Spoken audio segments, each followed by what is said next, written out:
Assalamualaikum warahmatullahi wabarakatuh. Alhamdulillah wassalatu wassalamu ala Rasulillah wa ala alihi wa ashabihi wa mawalah. Alhamdulillah. Segala puji bagi Allah, salawat kepada Rasulullah, kepada para sahabat keluarga Nabi, para alim ulama, mutaqaddimin ulama, mutaakhirin, dan kaum muslimin yang dirahmati oleh Allah Subhanahu wa taala, khususnya kaum muslimin yang ada di Aceh. Semoga kita diberi oleh Allah hidayah, diberi rahmat oleh Allah Subhanahu wa taala. Pada program kali ini dalam kajian kitab channel, insyaallah kita akan secara rutin untuk kita membahas satu manuskrip Aceh yang pernah ditulis oleh seorang ulama terkenal, ulama abad ke-19 dari Aceh. Beliau adalah Syekh Muhammad Abbas Al-Asy, atau dikenal dengan Tengku Cik Kutakarang. Tengku Cik Kutakarang merupakan seorang ulama besar yang hidup beliau pada tahun 18 sekian. Kemudian beliau juga termasuk ulama mufti terakhir daripada kerajaan Aceh Darussalam, sebelum kerajaan Aceh Darussalam runtuh tahun 1904 oleh serangan Belanda. Nah, oleh karena itu dalam program kita di YouTube Kajian Kitab Channel, insyaallah ke depan kita akan rutin secara bertahap untuk membahas lebih dalam isi daripada manuskrip Aceh yang akan kita bahas, kita surah, kita jelaskan secara bertahap. Pentingnya kita belajar manuskrip, kita mempelajari isi daripada manuskrip Aceh. Salah satunya adalah untuk mengetahui lebih dalam lagi bagaimana kondisi zaman itu. Dan juga tentu kita akan mengambil ilmu yang pernah ditinggalkan oleh ulama-ulama kita yang ada di Aceh. Bagaimanakah para alim ulama dahulu memberikan sumbangan moral dalam ilmu pengetahuannya untuk kita semua. Dan insyaallah kelebihan kita belajar manuskrip bukan hanya kita mengambil ilmu yang telah disampaikan, tapi manuskrip juga menggambarkan satu setting sosial yang terjadi pada masa itu. Insyaallah ke depan secara rutin kita akan bertahap kita baca manuskrip Aceh. Dan untuk pertama kali insyaallah kita akan membaca manuskrip yang ditulis langsung oleh ulama besar generasi terakhir, mufti terakhir kerajaan Aceh Darussalam, yang menjadi tokoh utama perlawanan melawan Belanda, dan tokoh utama juga yang menjadi ulama Aceh yang sangat tegas terhadap syariat Islam. Nah, jamaah dirahmati Allah, adapun manuskrip yang kita baca itu judulnya adalah Tadhkirah Rakidin. Kita akan membaca pesan-pesan ulama kita Tengku Cik Kutakarang kepada seluruh masyarakat Aceh khususnya, dan seluruh masyarakat yang lain umumnya, baik Indonesia, Malaysia, dan negeri serumpun kita semua. Baik, ada banyak sekali pesan-pesan yang dapat kita baca di dalam buku ini, dalam kitab ini. Nanti antum bisa melihat langsung di sebelah kiri. Lihat di sebelah kiri, kita cantumkan pesan tulisan asli beliau yang antum bisa baca sendiri bagaimana tulisan asli manuskripnya, dan kita akan menjelaskan surahnya, menjelaskan penjelasan yang ditulis yang ada di sebelah kiri antum semua. Nah, sekarang antum bisa melihat di sebelah kiri terlihat tulisan asli beliau yang hasil fotokopi manuskripnya itu tidaklah kita bisa lihat karena memang manuskrip asli tidak bisa ditampakkan, menjaga keutuhan daripada kertas manuskrip. Oleh karenanya manuskrip ini difotokopi dan kita bisa melihat langsung bagaimana tulisan Tengku Cik Kutakarang atau Syekh Muhammad Abbas. Salah satu pesannya, beliau pernah berkata, ayuhal ikhwan, paki hana datang pikir karena pu sebab datang Balaam demikian. Ho akal, ho ilmu. Yang wadi'ah Allah Ta'ala pada kita nyonyan. Ya ahlu Aceh dan Pidir dan Barat Timur, bahwasanya khususlah sebab kenong timplak Allah Ta'ala Balaam demikian-demikian karena tak tukar nikmat Allah dengan tak ubah janji Allah yang suruh hana tak pubut seperti suruhan. Demikianlah isyarat pada tafsir firman Allah Ta'ala Sadiqul Aqab, ya ahlu Aceh wa Pidir dan Barat Timur, dum perang ngon Aceh sekalian, dengarlah nasihat bahwasanya khususlah ta'ayin zaman 1304 Hijrah ini hana dapat kesenangan untung manusia, melainkan dengan jihad fisabilillah. Talawan kafi yang seteru Allahnya dan tak pergi jihad fisabilillah kepada mereka itu, nyan talawan dengan sungguh-sungguh dengan harta-harta, dengan anggota-anggota, dengan akal bicara atas sekedar kuasa yang diberi Allah Ta'ala kepada kitanya. Qasad niat petinggi agama Allah semata-mata, maka tatkala hal menan niscaya datang tolong Allah dan beroleh kemenangan. Jadi inti daripada pesan yang disampaikan oleh Tengku Cik Kota Karang, bahawa pada halaman sebelumnya itu beliau pernah memberi isyarat bahawa Aceh di masa beliau itu sudah diberikan oleh Allah beberapa teguran. Di antara teguran itu adalah teguran bahasa beliau, teguran di Manyang, kemudian teguran Bumau, teguran di bumi, kemudian teguran di laut. Teguran-teguran ini kaum muslimin itu adalah efek daripada tidaklah lagi orang Aceh di masa itu untuk menjalankan syariat Allah Subhanahu wa Ta'ala dengan kafah, dengan sebenarnya. Maka beliau menyinggung orang-orang Aceh pada saat itu dengan sebutan, dengan kalimat beliau, ho akai, ho ilme. Maksudnya, kemanakah akal dan kemanalah ilmu? Yang sesungguhnya akal dan ilmu itu adalah satu.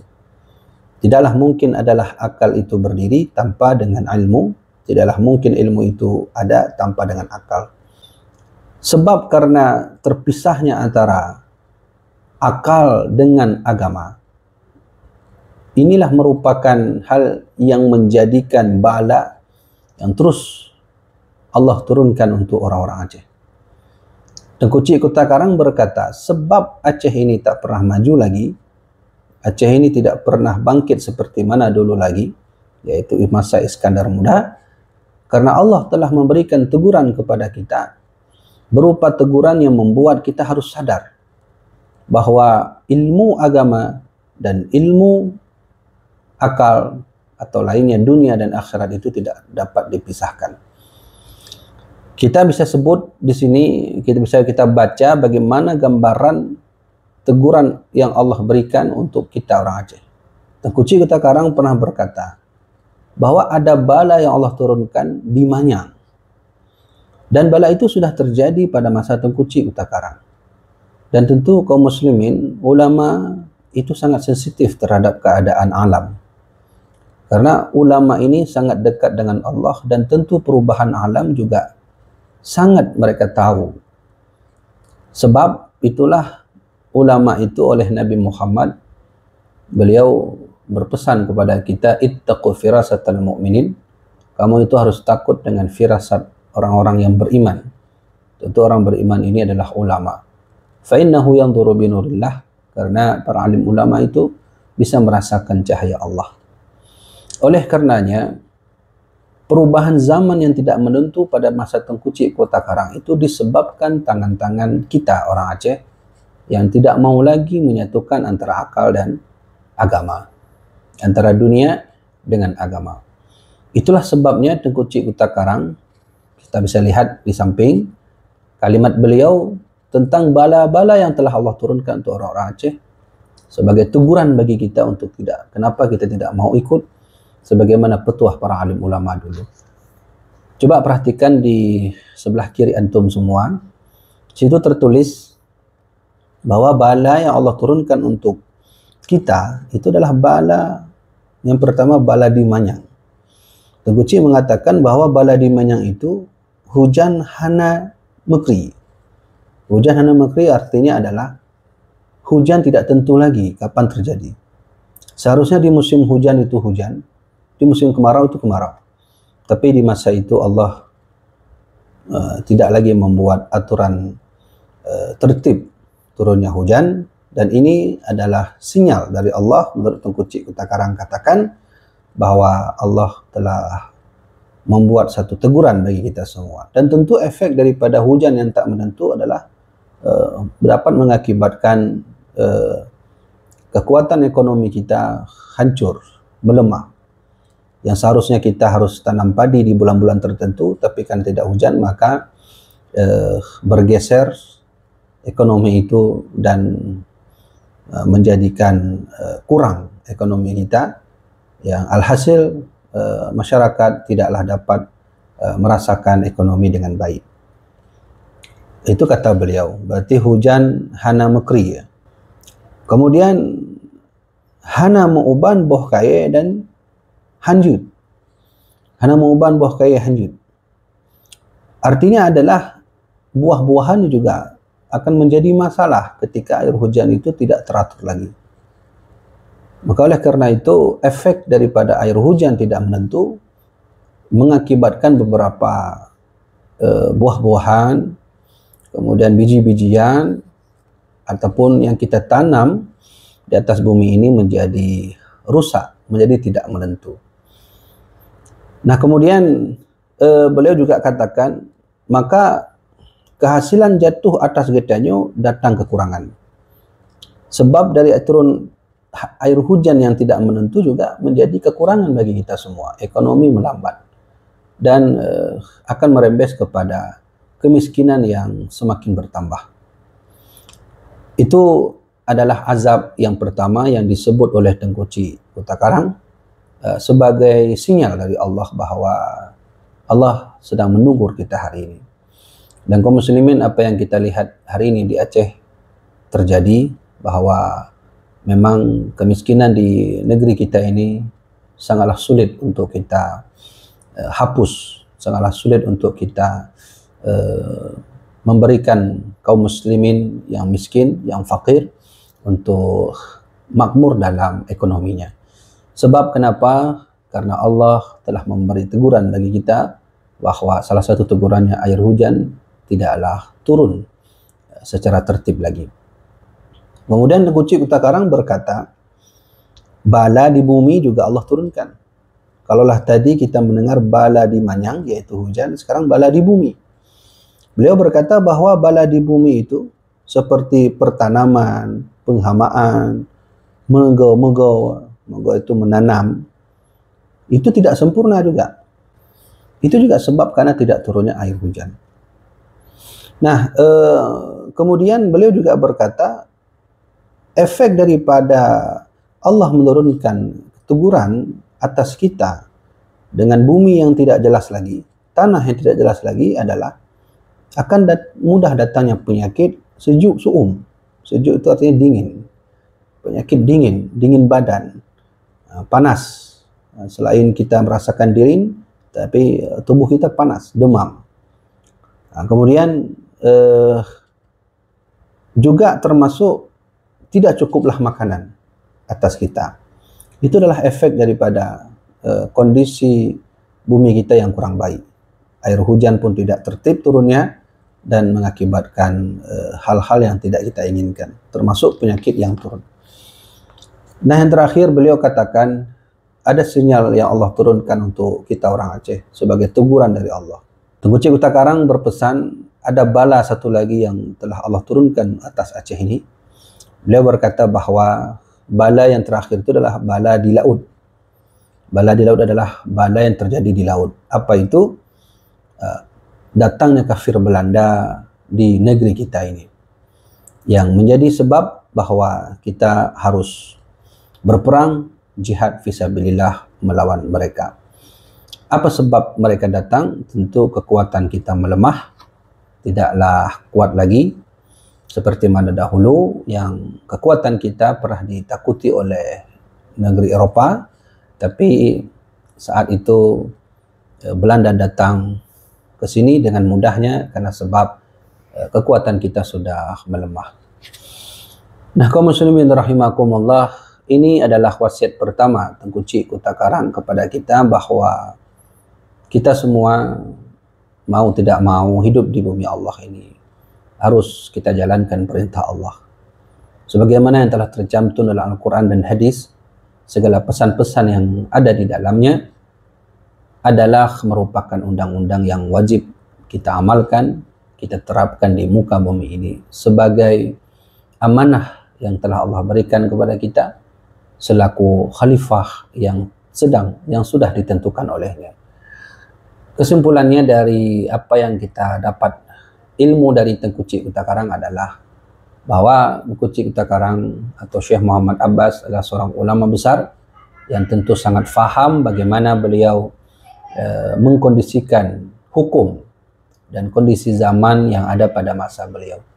Dan harus diingat Tengku Cik Kota Karang merupakan salah seorang ulama besar abad ke-19 yang menjadi tokoh utama, ulama yang memberikan pengaruh besar pada abad ke-19 dalam ilmu pengetahuan agama, dalam ilmu pengetahuan medis. Beliau juga seorang ahli farmasi, dan dalam ilmu pengetahuan bintang beliau juga ahli falak.